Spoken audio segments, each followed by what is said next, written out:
September 19, 1941. Soldiers of Germany's 16th Army cling to the sides of a barge as it sails through the waters of the English Channel. On their flanks, hundreds of craft float to the shore. As their swaying barge approaches at an agonizing pace, sudden explosions ring out as nearby boats strike naval mines. Soldiers leap into the surf, facing a gauntlet of obstacles and machine gun fire. Some are cut down before reaching the sand. The rest press onward. Their destination, London.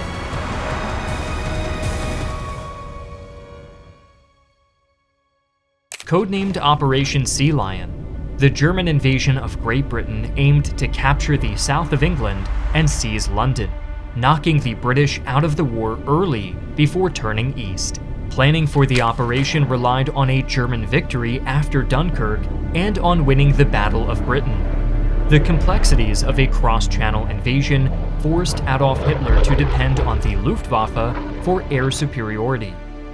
The Kriegsmarine's relative weakness to the Royal Navy and the need to protect a fleet carrying tens of thousands of troops required the German Air Force to play a critical role.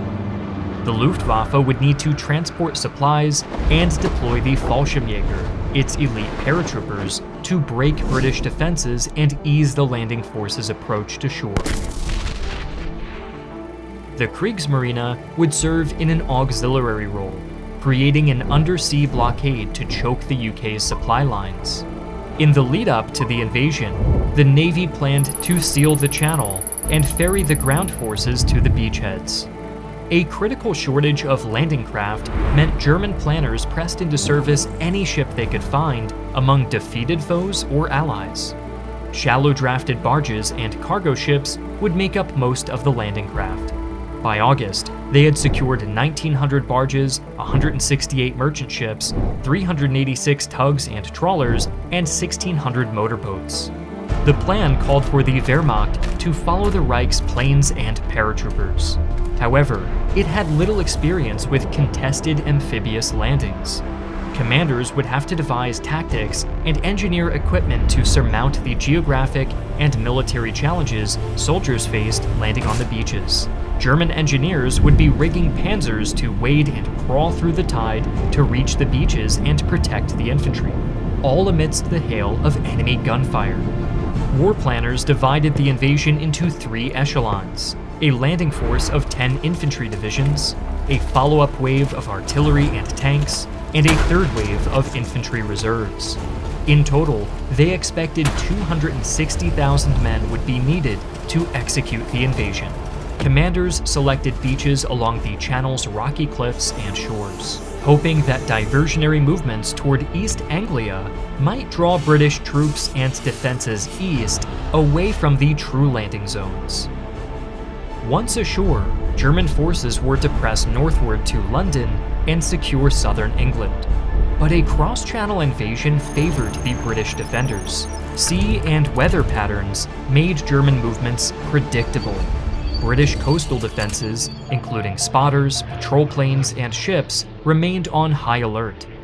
The defenders held the numerical advantage and were fighting on home soil, with prepared defenses and pre-positioned troops. Britain didn't hold all the cards, however. After escaping from Dunkirk, the army was disorganized and downtrodden. The Home Guard was undertrained and, like their army counterparts, under-equipped.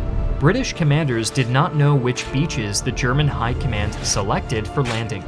Sea Lion called for a broad landing front, stretching from east of Brighton to the west of Dover, before converging northward. By September 15, Hitler decided to strike a decisive blow against the United Kingdom. The Luftwaffe had overcome British air defenses and driven the RAF from the skies. Radar stations were destroyed, airfields rendered unusable, and Britain's fighter reserves depleted. Germany had won the Battle of Britain, but the British refused to surrender. Hitler faced a determined enemy, unwilling to yield despite its losses. Chief of the Luftwaffe High Command, Hermann Göring, ordered a final push. Bombers targeted RAF radar stations, airfields, factories, and arsenals. With air superiority allegedly secured, Hitler felt ready to commence Sea Lion.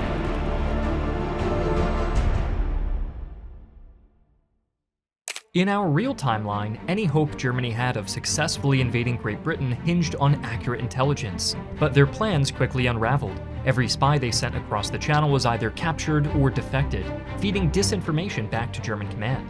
In a digital age, online threats work much the same way: unseen, deceptive, and potentially dangerous. That's where today's sponsor, NordVPN, the world's leading cybersecurity platform, comes in. Just like British intelligence helped turn the tide in the Second World War, NordVPN's Threat Protection Pro helps keep you one step ahead. It detects at least 85% of phishing websites, making it the only VPN app certified by independent testers as an anti-phishing tool. And the best part? You don't even have to connect to a VPN server. Threat Protection Pro runs automatically in the background, scanning websites as you browse and blocking malicious ones before they can do any damage. What really stands out to me is how it goes beyond phishing. Threat Protection Pro also blocks malicious ads, stops access to malware hosting sites, and even scans downloaded files, removing infected ones before they ever touch your device. It's been rigorously tested and trusted by top cybersecurity labs like AV Comparatives, AV Test, and West Coast Labs. Try NordVPN completely risk-free with their 30-day money-back guarantee, and if you sign up for a 2-year plan, you'll get 4 extra months free. Just click the link in the description below or visit nordvpn.com/historyvpn to start protecting yourself today. Planners faced difficult trade-offs: rushing the invasion while air defenses were weak, or delaying and risking the recovery of the RAF. American aid further complicated matters. British colonies and the US sent food, fuel, and materiel, mainly via the Cash and Carry program. But Germany did have some factors working in its favor. The Kriegsmarine was fortunate that the Royal Navy did not destroy the anchored fleet at Mer el-Kabir, which would bolster German naval strength. The Channel's waters were also unusually calm during September 1940, alleviating fears of capsizing. For their part, the Royal Navy was stretched thin. It had to defend the home islands and shield the vital sea lanes that supplied its war effort and fed its people. Moreover, the Navy was committed to fighting the Germans and Italians in the Mediterranean. Submarine warfare took its toll on British shipping and warships. And while the formidable Royal Navy had proven it could endure Axis air attacks, German bombers had begun adopting more effective anti-ship tactics. But their success was not guaranteed. Despite these unresolved challenges, Hitler chose to press forward with the invasion.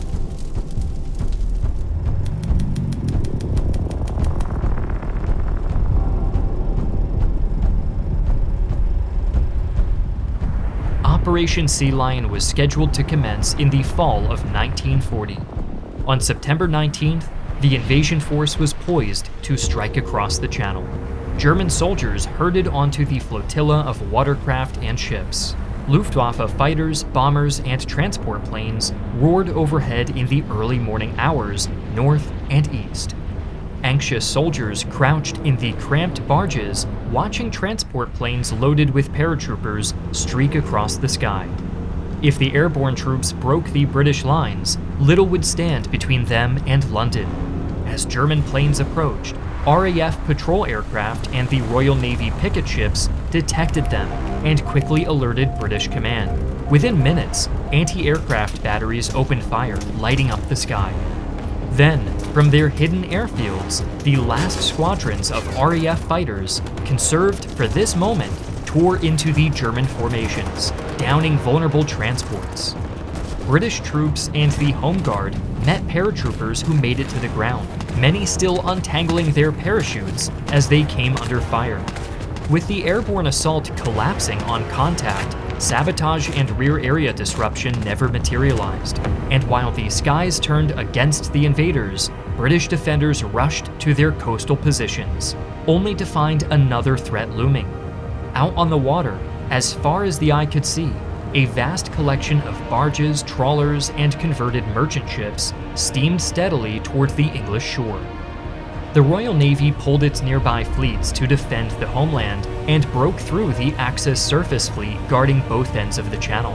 With the Luftwaffe already fully engaged, the amphibious flotilla was exposed as British warships picked off the lumbering tugboats and barges. In confusion, German ships and boats succumbed to capsizing and mechanical breakdowns. Deviations from the course led some vessels into naval mines. The Kriegsmarine rushed after the Royal Navy, trying to keep up and protect the landing force. Meanwhile, German air cover faltered. Fighters and dive bombers cycled to rearm, leaving the fleet exposed. The heavier transports carrying tanks and artillery were caught mid-channel and sunk, while the third wave never launched. Britain had won the day. Its naval and air forces broke the invasions before it landed, and the Wehrmacht suffered devastating losses. The failure stunned Hitler. What had been envisioned as a swift knockout blow instead exposed the limits of German air and naval power. Seeking to preserve what remained of his forces, he halted further offensives and shifted to blockade tactics. But the illusion of invincibility had cracked. With divisions lost and materiel depleted, plans for invading the Soviet Union no longer seemed inevitable. Hitler still looked east, but now with hesitation.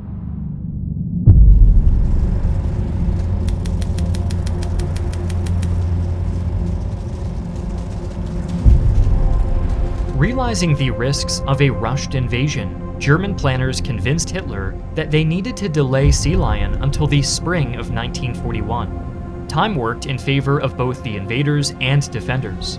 Supplies flowed into the British Isles, and the defenders constructed a dense network of fortifications. The ensuing months allowed the Kriegsmarine to clear the naval mines from the channel, and the Luftwaffe to intercept mine-laying ships. American support propped up a struggling British defensive effort, though it was not enough to get the RAF fully off the ground. With unchallenged control over the skies of southern England, the landing beaches and drop zones would receive adequate Luftwaffe coverage. The RAF would have to pick and choose which areas to defend, and the Royal Navy warily conserved its strength in the face of threats from above and below. Cromwell. A single code word crackled over telephones to all British military commands on April 1st, 1941. German troops massed in northern France and boarded the landing flotilla.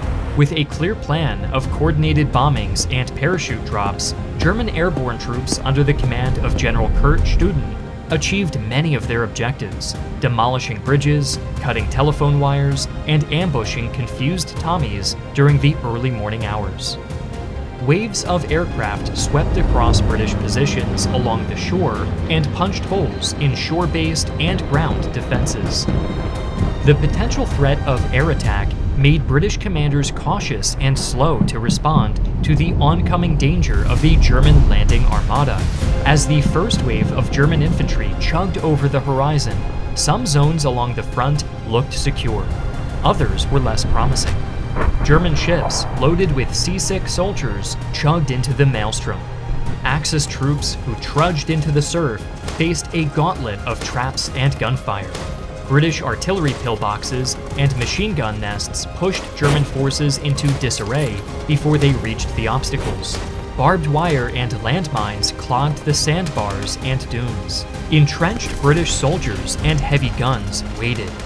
Once the Germans were in range, the defenders opened fire. Shells smashed into landing craft, and machine guns cut men down. But the chief commander of the British Home Forces, General Alan Brooke, soon realized his invasion preparations were subpar.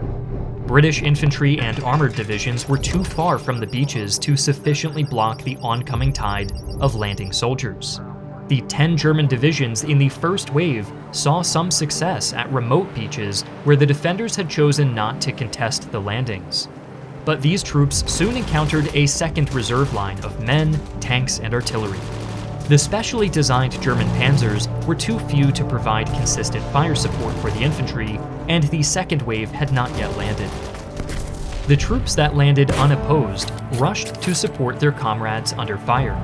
Though reeling and falling back from some beachheads, British defenders reorganized their lines and ordered stiff resistance farther inland. To defend against further advances, General Brooke ordered a rapid counterattack with armored divisions. He hoped to contain the German forces landing on the beaches, but his counterattack failed. British armored columns struggled to reach the front. Tank commanders were disoriented, and the advancing formations were repeatedly hit from the air. Meanwhile, a second wave of Luftwaffe planes drove into the British positions and warships. Stuka dive bombers blasted trenches and pillboxes, but anti-aircraft guns shrieked back, and reserve RAF squadrons desperately scrambled to intercept any dive bombers and fighters they could reach. Chaos raged along the beaches and cliffs of southern England. Complicating matters, small groups of Royal Navy warships broke through the defensive patterns on the western edges of the channel. They steamed at full speed toward the heavily loaded landing ships and reserve waves. Scattered elements of the British fleet pounced on every German vessel they could reach. While those Axis craft caught out in the open suffered heavy losses, over half of the second and third waves managed to land successfully. The Luftwaffe scrambled to harry the British warships and slow down the pace of their attacks on the Wehrmacht landing forces.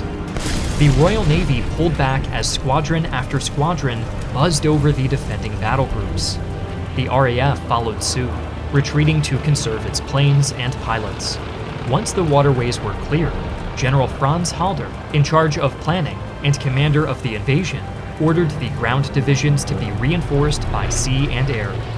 The Wehrmacht pushed forward into the teeth of the British defenses. But unlike in France or Poland, where blitzkrieg tactics outmaneuvered and stunned the enemy, the many obstacles and sheer mass of defending forces in a relatively compact front blunted their usual effectiveness.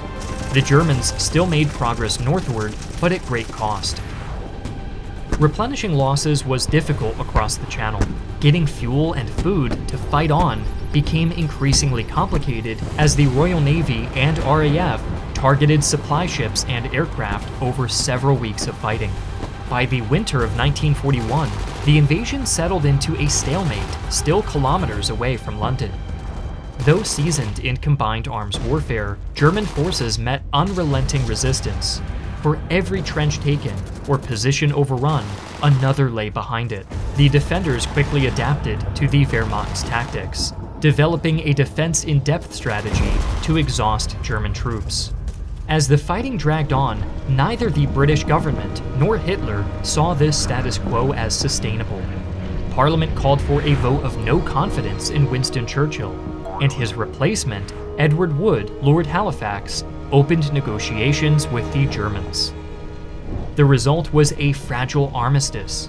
Britain agreed to recognize Germany's continental gains, while Hitler ordered his troops to withdraw from English soil. The Wehrmacht was drained, its supply lines strained, and its aura of invincibility broken. Yet Hitler pressed ahead, determined to secure victory against the Bolsheviks. He redirected his battered forces eastward. Operation Barbarossa was rescheduled for the spring of 1942.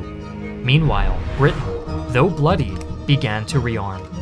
Both sides prepared for the next phase of the war. If Operation Sea Lion had been launched, a German defeat might have derailed the Reich's ambitions to wage war on the USSR indefinitely. Perhaps another period of the phony war would simmer, with each side warily eyeing and probing the other. A German victory, however, could have changed everything. With Britain wounded, the Americans isolated, and the Soviets vulnerable, it remains to be seen how far Hitler's fortunes might have gone.